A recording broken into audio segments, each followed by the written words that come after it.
ಪ್ರತಿಪಕ್ಷದ ಸಂಸದರನ್ನು ಅಮಾನತು ಮಾಡಿರುವ ಕೇಂದ್ರ ಬಿಜೆಪಿ ಸರ್ಕಾರದ ನಿರ್ಧಾರವನ್ನು ಖಂಡಿಸಿ ಧಾರವಾಡದಲ್ಲಿ ಕಾಂಗ್ರೆಸ್ ನಾಯಕರು ಪ್ರತಿಭಟನಾ ಮೆರವಣಿಗೆ ನಡೆಸಿ ಆಕ್ರೋಶ ವ್ಯಕ್ತಪಡಿಸಿದರು.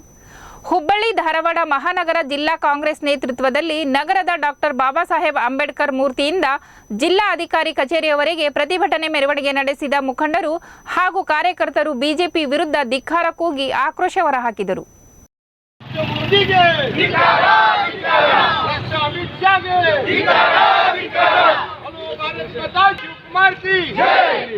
ಬಿಜೆಪಿ ಸರ್ಕಾರಕ್ಕೆ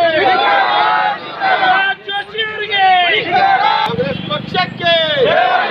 ಮಲ್ಲಿಕಾರ್ಜುನ್ ಖರ್ಗೆ ಅವರಿಗೆ ಸಿದ್ದರಾಮಯ್ಯ ಅವರಿಗೆ ಪಕ್ಷಕ್ಕೆ ಭ್ರಷ್ಟ ಬಿಜೆಪಿ ಸರ್ಕಾರಕ್ಕೆ ಭ್ರಷ್ಟ ಬಿಜೆಪಿ ಸರ್ಕಾರ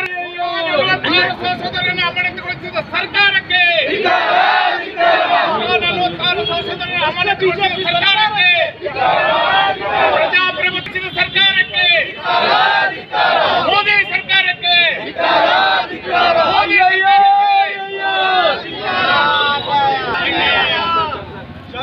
ಈಗ ನಮ್ಮ ಎಐಸಿಸಿ ಅಧ್ಯಕ್ಷರಾದಂಥ ಸನ್ಮಾನ್ಯ ಮಲ್ಲಿಕಾರ್ಜುನ್ ಖರ್ಗೆ ಅವರು ಹಾಗೂ ನಮ್ಮ ಕೆಪಿಸಿಸಿ ಅಧ್ಯಕ್ಷರಾದಂಥ ಕುಮಾರ್ ಅವರೇ